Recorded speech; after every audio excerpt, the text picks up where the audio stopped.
Tem uma outra informação. O presidente da Câmara dos Deputados, Hugo Motta, ele classificou a decisão do deputado Eduardo Bolsonaro de ir para os Estados Unidos como incompatível com o exercício parlamentar.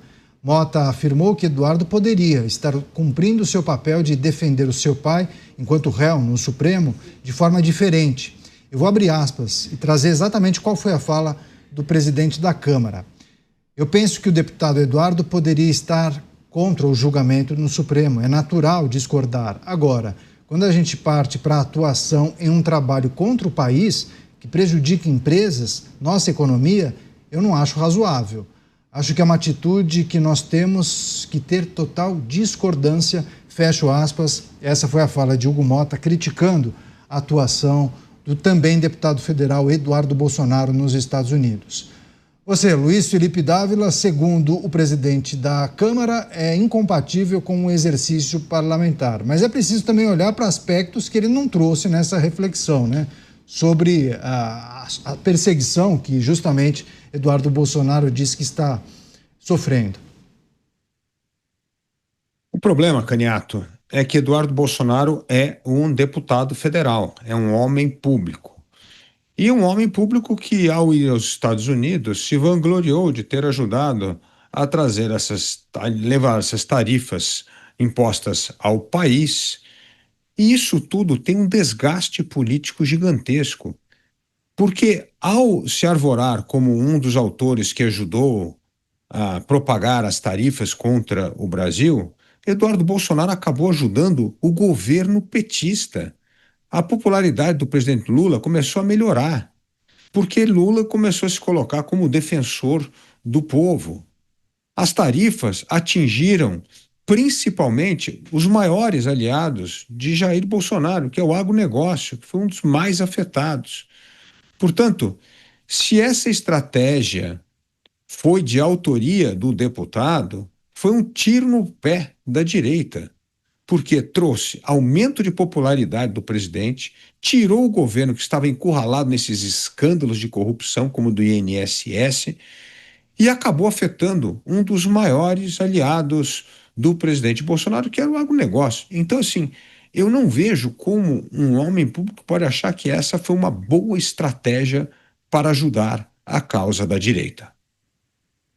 Henrique Kriegner, as críticas feitas por Hugo Motta à atuação de Eduardo Bolsonaro, houve uma cisão, né? Inclusive dentro da direita e da centro-direita, do centrão, entre os que entendem que é legítima a manifestação de Eduardo Bolsonaro, a atuação dele nos Estados Unidos, e há quem critique dizendo, bom, poderia estar fazendo isso aqui no Brasil.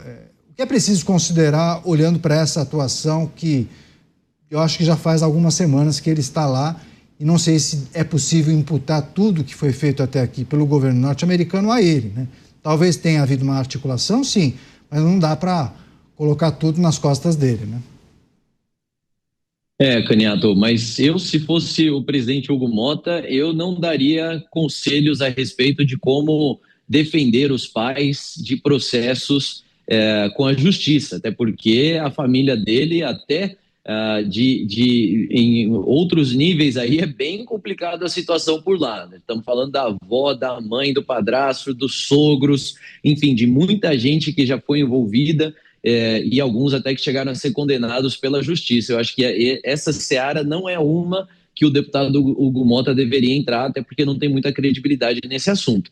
O que eu acho que é importante a gente considerar é o que nós trouxemos numa outra pauta aqui, de entender que, embora Eduardo Bolsonaro esteja fazendo o seu papel, articulando, conversando, se reunindo, como ele tem reportado através das suas redes sociais, ele não é o grande mentor e o grande responsável pelas sanções. Ele não é o grande nome por detrás de tudo isso. E a gente precisa reconhecer isso, porque senão leva a essa conclusão de que, se não fosse por Eduardo Bolsonaro, não haveriam sanções, não haveriam nenhum tipo de manifestação por parte do governo americano. O governo americano encontrou na atuação do governo brasileiro em diferentes casos ilegalidades. E por conta dessas ilegalidades é que o governo americano tem tomado medidas. Se isso foi acelerado pelo Eduardo Bolsonaro, se isso foi articulado pelo Eduardo Bolsonaro, isso é uma questão de número 2. Mas a questão de número um, principal, é que se não houvessem essas legalidades, então não haveriam as sanções. Se não houvessem as ilegalidades, não haveriam também posicionamentos como esse que a gente acabou de discutir na questão do Mais Médicos e na parceria do Brasil com o regime ditatorial de Cuba.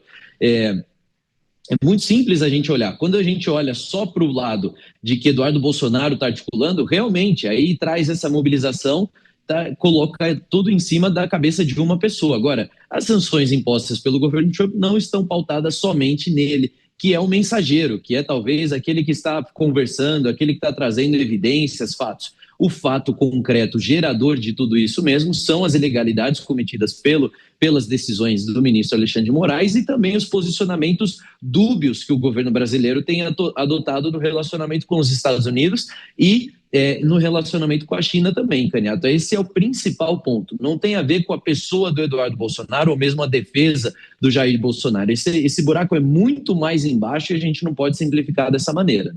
Queria pedir para você que nos acompanha para votar na enquete do dia no portal jovempan.com.br. Trata justamente sobre o PL da anistia. Se você entende que é possível que esse projeto ainda seja colocado em votação e aprovado. 2 caminhos para você votar, se você acha que é possível ou não. jovempan.com.br. Rápida parada, voltaremos em 1 minuto e 20 com mais notícia, mais informação, mais análise. Eu conto com você. Até já.